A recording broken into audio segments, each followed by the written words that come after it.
Salaryman is your average Japanese businessman who works for a company for the better part of his life. And it has nothing to do with the band of the same name. If you have not heard of them, That chick? good for you.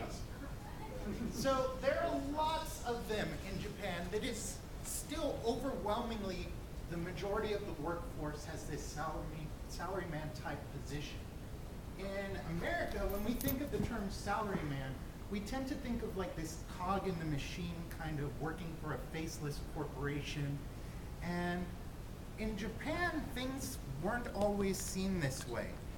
Back way before in the 1950s, World War II was still pretty fresh on the minds of a lot of people, and these businesses were just getting revitalized in Japan.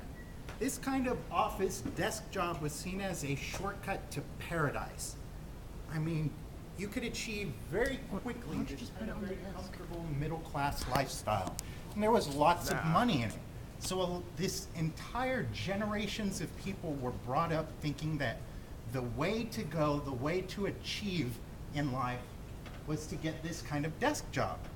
So fast forward a couple of decades and this very utopian vision of life is kind of starting to fall apart. And as it does, these problems with the system become more and more apparent. That's a nice effect. And it turns into more of this depressing life of the salaryman kind of thing. And the reason for this is a lot of these people in these jobs are picked up right out of college. You're being recruited either right out of high school, right out of college. People are giving you job offers the instant you graduate. And you go into what ends up becoming a dead-end job. You're stuck there for decades, and it's just a 9-to-5, stuck at your desk kind of thing. Under fluorescent lights and Yes, Yeah. so it's very mind-numbing work. And you're kind of trapped by the money. So later on, you see this phenomenon start to appear. The first is recorded in, I believe, 1969, and it's karoshi. Karoshi is death by overwork, and it's mostly due to stress. And what you see, the predominant effect of this is heart attacks. So people have heart attacks in the workplace, and they've been working since they turned from this young guy to this old guy. They've been in the same company forever, and they're kind of locked in their office. And part of the problem is exacerbated by the fact that once you've been there for a certain amount of time, there's very little opportunity for you to quit and go work somewhere else, or for you to be advanced in position. If you haven't been promoted after a couple of years, chances are it's never going to happen. So the bosses can kind of lord this over their employees and be like, hey, voluntary overtime for everybody. And add this to the fact that after you're done with your voluntary overtime, you're expected to go out drinking with your coworkers, you're expected to go out and play golf on the weekends with your bosses. By the end of all of this, you have 1/3 of Japanese workers are working 60 plus hours a week. So, water cooler standby chat? so you see people who are working from 9 till midnight every day in the week, and it is extremely maddening. So as the decades have advanced, you see this new trend come up, and it's called datsusara. Datsusara literally means escaping from the workplace. That is how bad it is.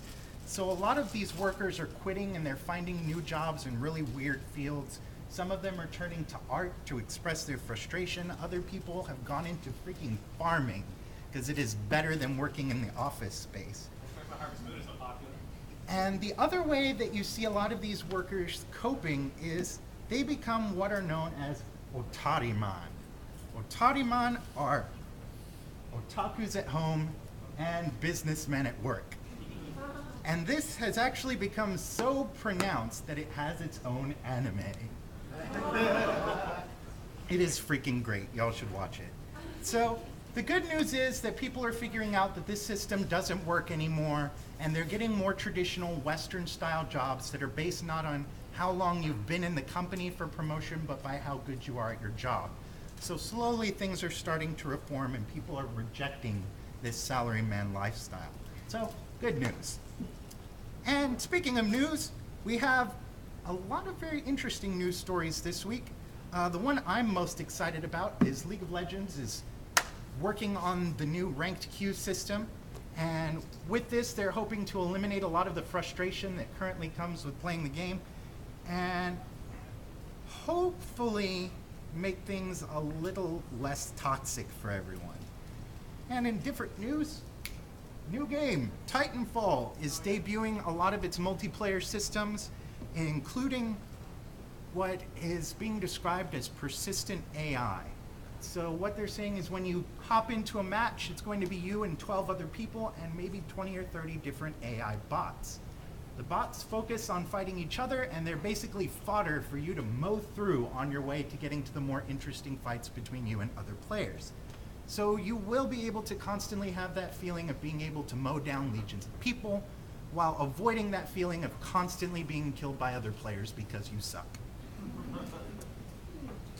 Continuing on, Skyrim developers have released images and videos of their character creation tool for Elder Scrolls Online.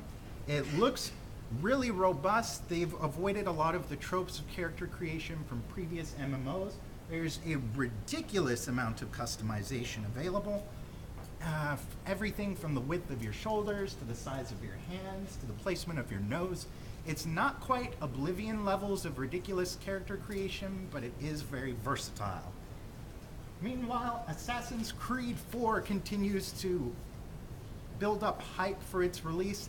They've started a new documentary series about the life of pirates in this time.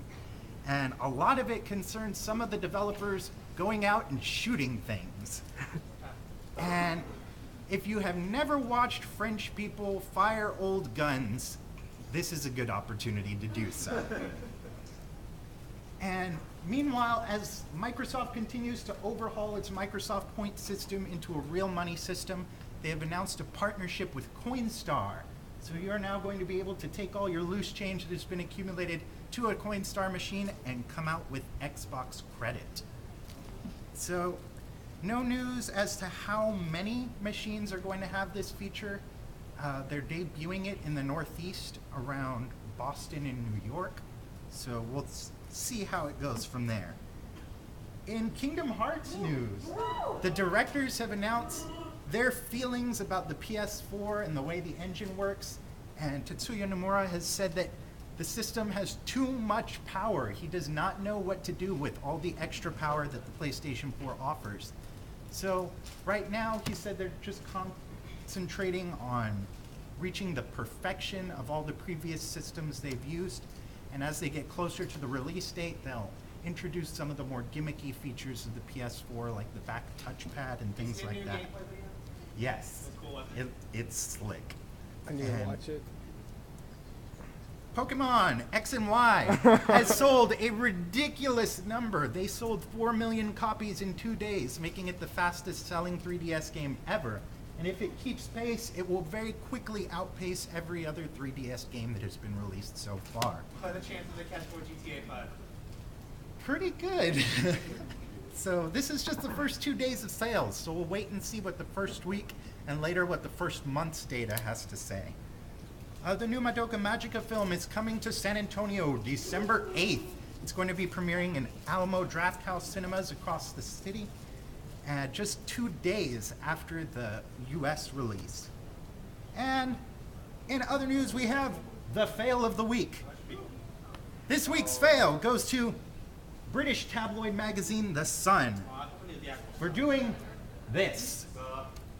So if you hadn't heard, they did a very small piece about the future of cybernetic implants and cybernetics in the medical industry, and they used an image from Deus Ex, along with listing the company as an actual US cybernetics company. So just a quick Google search reveals this, which is asset from the game. It also reveals this, and just in case you didn't think it was a video game by then, it also reveals this. So congratulations to The Sun on fact-checking. And finally, Weird Japanese Thing of the Week. Sadly, this video was taken down within like 2 minutes of it going up on YouTube, so I only have photos. But it does go along with what we talked about today, in that there is still a lot of lingering frustration about the job system in Japan. That's not suicide, is it? No. And some artists have taken to expressing their frustration through what the Japanese are best at, robotics. So you end up with this. This is the crawling robotic salaryman, and he has been unleashed in various cities in Japan and Australia to crawl around and be serviced by weird nurses.